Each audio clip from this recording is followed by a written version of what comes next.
Welcome back, WNST, Towson, Baltimore, and Baltimore Positive says so out on the front.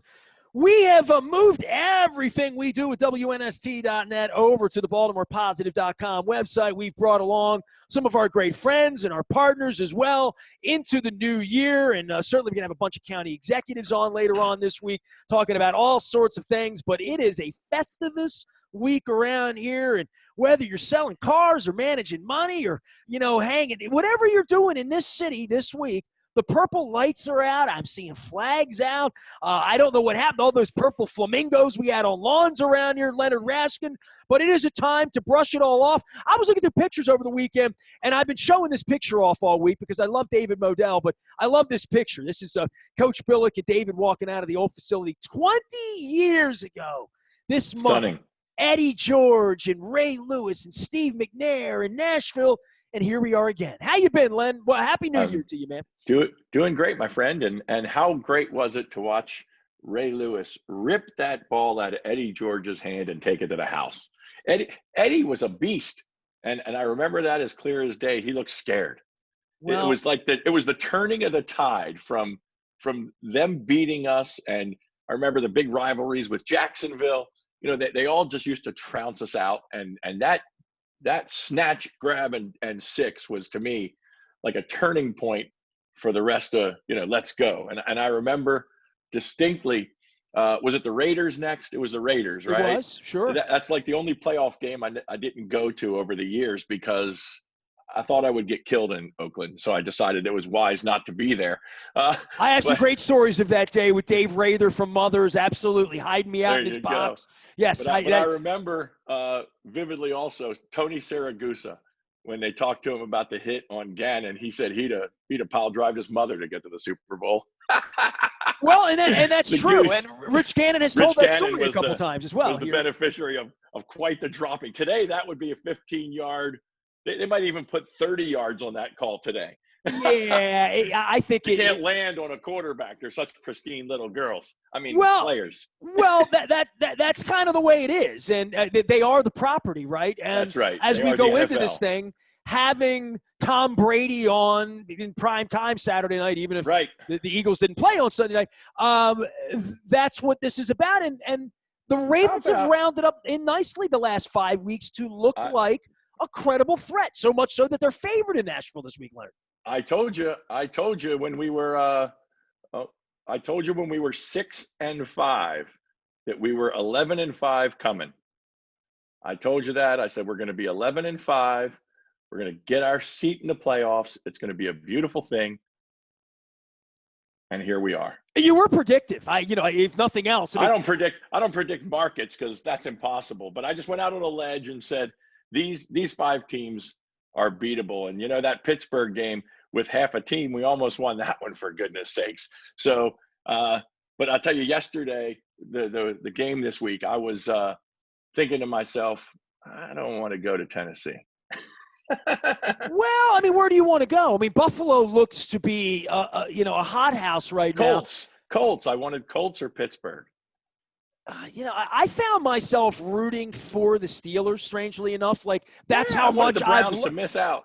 That's how much I've disliked the Browns lately. You know what I mean? And I see you wearing your Ohio State thing. Hey.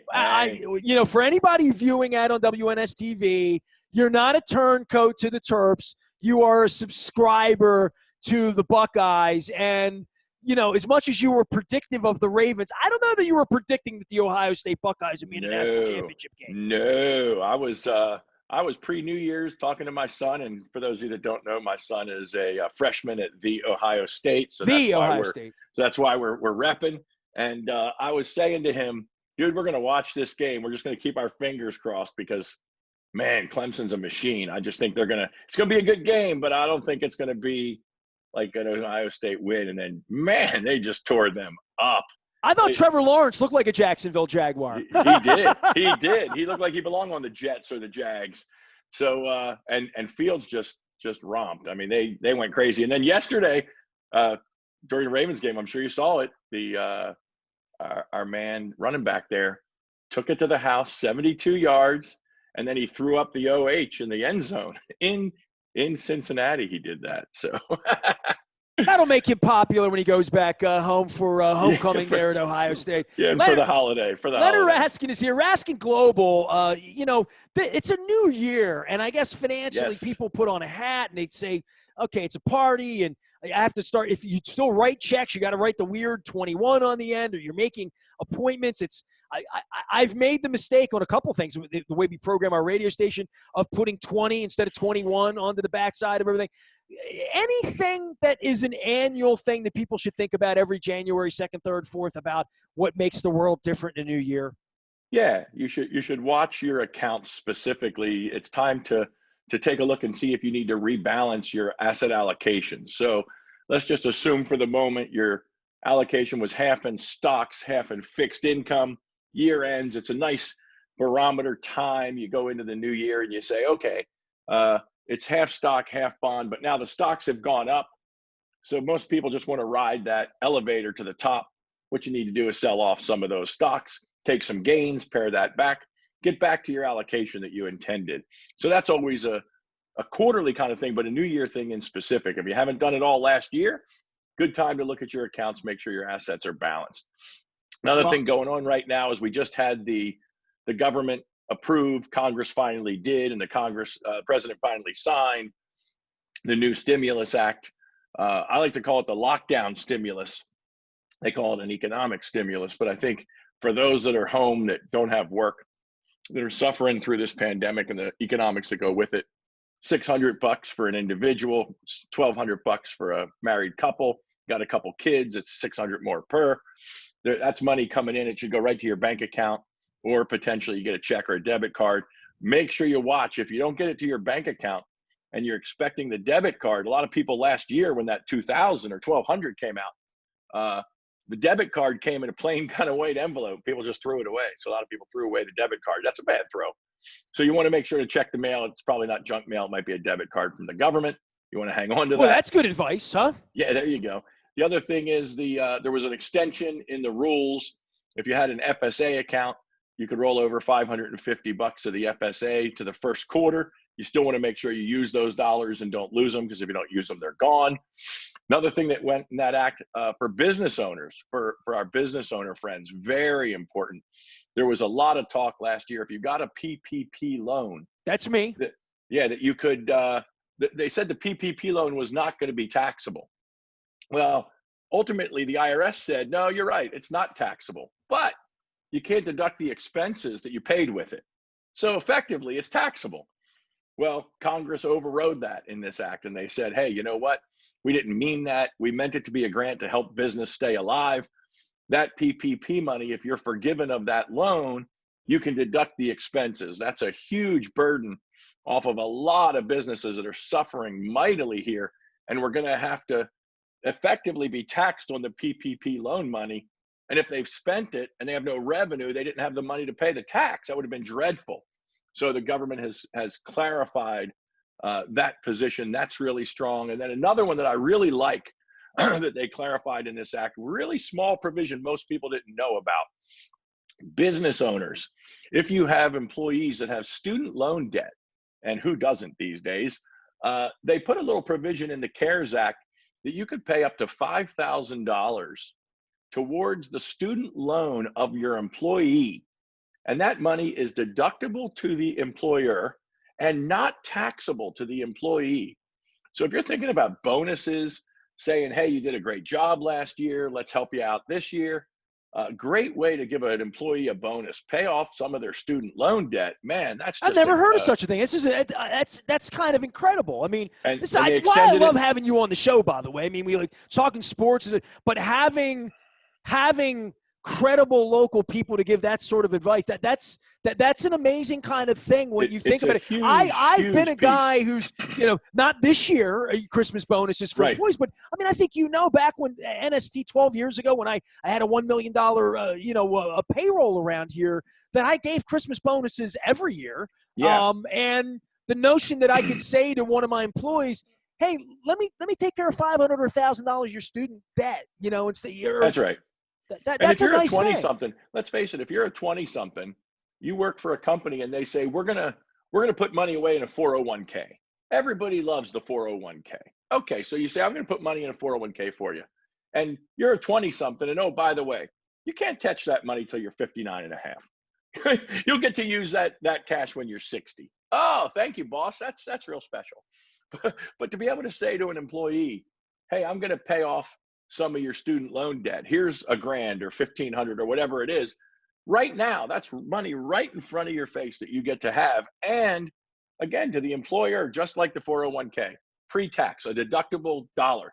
But to the employee, a current tax-free dollar to pay off some of your student loan debt. There's nothing finer than that in the tax law for employer-employee to benefit. It's huge. And they extended that. I thought they might extend it for the year.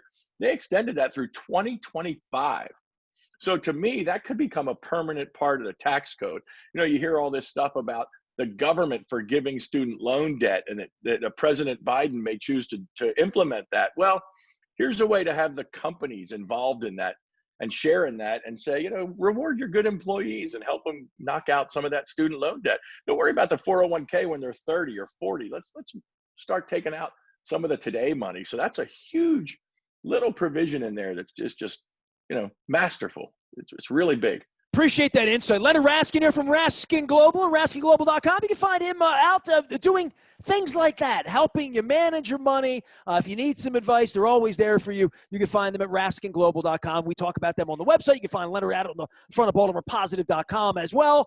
And I guess for football and the football side of this and the crazy times politically, financially, trying to figure out tax code and PPPs and stimulus money and who's going to be president and all this stuff, the football thing has been the real sort of shining light for us. Not so much if you're a Giants fan this week or you're a Dolphins fan this week because you don't have football, but there is a point in all of this where this has some possibility as a Ravens fan, and certainly seeing both of our championships as I hold up the David Manolfin game from a wild card, going on the road, not having buys, not being 14-2, that there's a point that if I'm a Bills fan this week, I'm kind of happy they don't have a bye. I mean, they're playing well.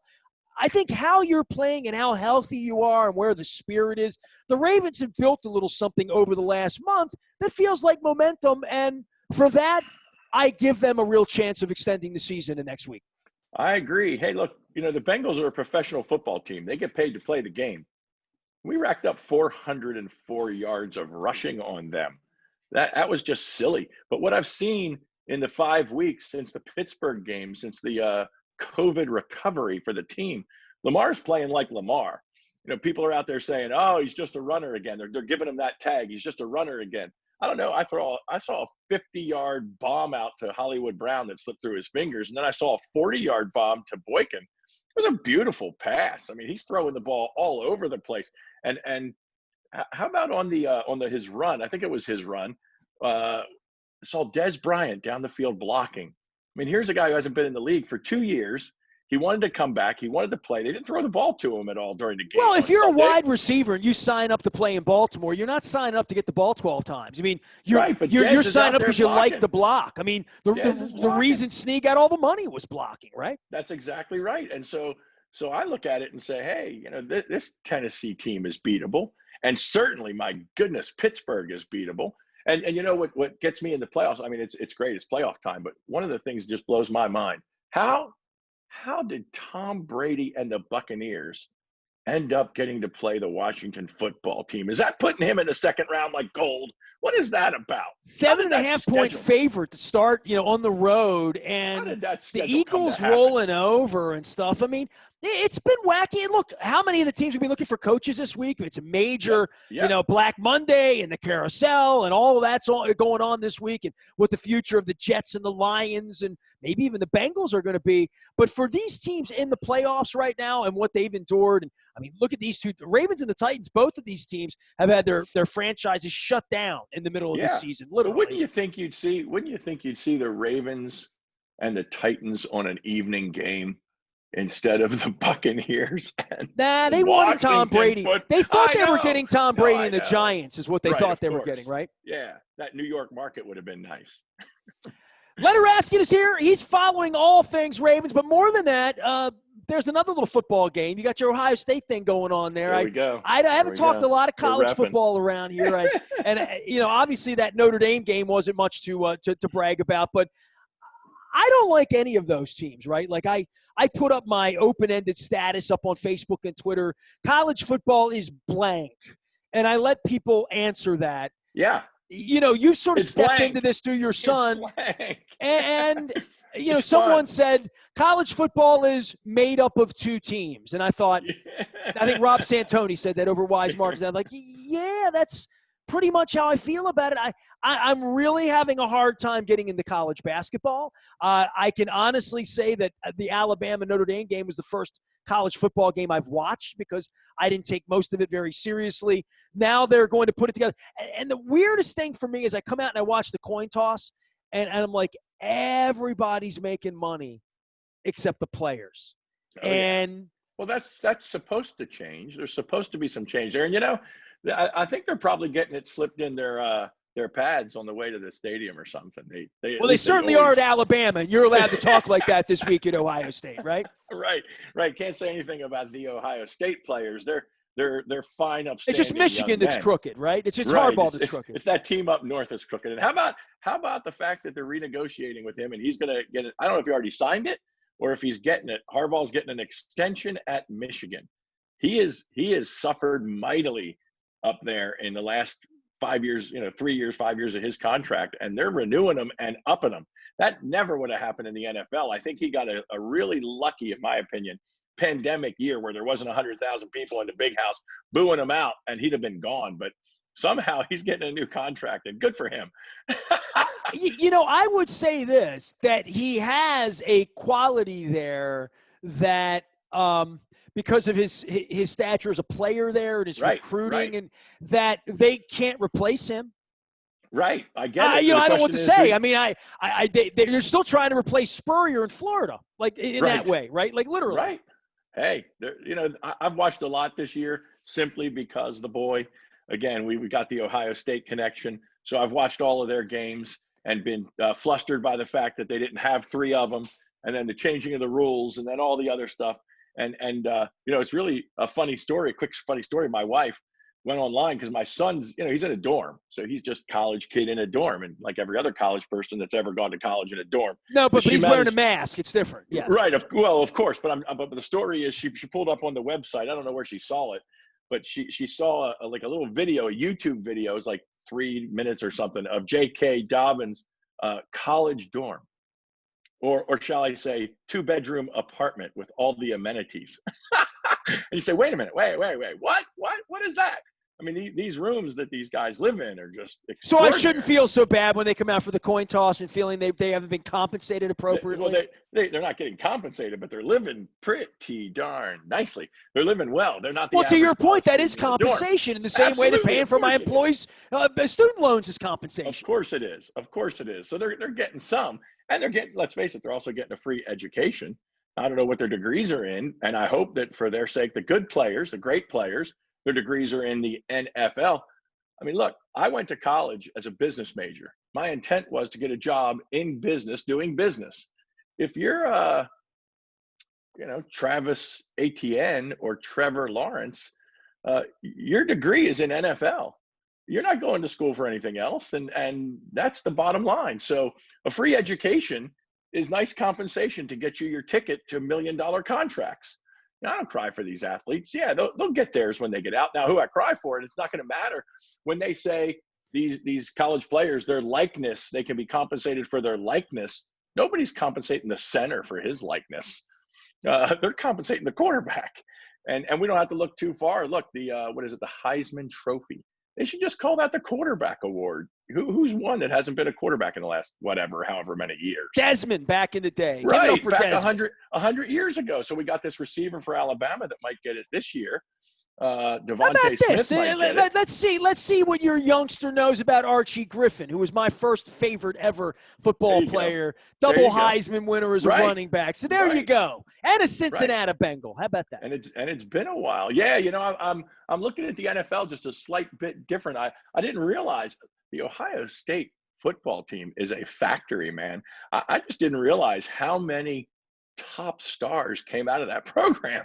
It's stunning how many NFL superstars walk out of these schools. And like you said, how many is it? Half a dozen schools, at any given time. I still blame those top. SOBs for Schleister. So there, have at it. All right. Good? You like that? He's a piece of work. All I think about is Woody Hayes and Art Schleister. That's it. Oh, my goodness. He was a piece. Well, don't think for a second I'm rooting for Alabama. I mean, when Alabama and Ohio State get together and play football, I look for canasta. That's all I can say. But I'll be Leonard looking Raskin for a is national championship for my son to go back to campus. He goes back on the 19th, and he's going to walk in with national championship cred. That's what I'm hoping for. Does tuition go up or down because of that? Tuition just stays the same. It doesn't change. They win and bring in an extra $1 billion, it just means they keep his scholarship next year. You want to give me a $5,000 credit toward my scholarship for winning the championship. Now I'd hear something. Now every kid would be behind that. You darn right. We'd be on there. We'd be in the shoe watching that for sure. Leonard Raskin is here, RaskinGlobal.com. You can find them out there. You can find them at Baltimore Positive, giving you good advice on your money, managing money, and loving some football here as we head into Festivus week. I've had bad luck with the purple Festivus lights. I bought them back in 2006. I broke them out again last year. I think you remember I was wearing them. You tangled up in me and keep me nice and warm during a cold week. I'm working on the beard, and I think I might even shave that. I'm going to go with no superstitions. David Modell was superstitious, right? So I don't want to have any superstitions this week. Do the George Costanza opposite time. Remember that episode when he did everything opposite? He walked up to that girl at the counter in the diner. My name's George Costanza, and I live with my parents. Oh, that's amazing, she said. You got to go the opposite. Well, the opposite would be me putting Redskins lights up here, and that ain't happening this week. So he is Leonard Raskin, RaskinGlobal.com. Always a pleasure to join you. Rest up, but we got a 1 o'clock game on Sunday, a whole day on Saturday, and sitting around and getting nervous for everybody else. And I hope it works out well. I hope we're talking about a trip to Kansas City. I held a flight to Kansas City. I'm not going to Tennessee this week, and it has nothing to do with Marsha Blackburn or the bomb or any of that. It's just the COVID situation. Yeah. The fact that, the bomb went off right in front of where I threw my last party down there at Grand Central Station, which is now gone. And crazy. I'm just skipping this week feeling like if they lose, I don't want to be there. And if they win, I'm going to go to Kansas City next week, Buffalo, whatever. But I'm going to go next week. And I'm going to try to the next couple of weeks be a little bit normal about coverage if I can be, because I can drive to Pittsburgh. I can drive to Buffalo. But, with my wife and COVID and where we are, I'm just trying to play it safe instead of sorry. That's all. Kansas City's a cold place to go. Buffalo's a cold place to go. My goodness, it's that time of year. Kansas City, my wife has figured this out, that if I go to Kansas City, I'm going to come home with some barbecue. So, if it's a trip where I can come home with some good carry-out food, it becomes a better trip. Leonard, hang in there. Keep the faith for Ohio State this week as well. Amen. As for the Ravens, maybe you get 2 championships for your kid this month. How about that? Not a bad winter. You can't win the Super Bowl if you're not in the playoffs, and we are at least in the playoffs this week. 1 o'clock Sunday, all things Ravens will be covered by our friend Luke Jones. He'll be out in Owings Mills all week long. All of our coverage brought to you by our friends at Royal Farms. Real fresh, real fast. Make sure you're taking Justin Tucker's advice, taking on that tasty coffee and that delicious Rofo chicken. That's probably going to be a part of my pregame meal on Sunday as I prepare for Ravens and the Titans. Yeah, you got to keep it local, Leonard. That's how we do it. I am Nestor. Ness at BaltimorePositive.com. Nasty at WNST.net also finds me. Facebook, Twitter, LinkedIn, Snapchat, everywhere we are, you are at BaltimorePositive.com.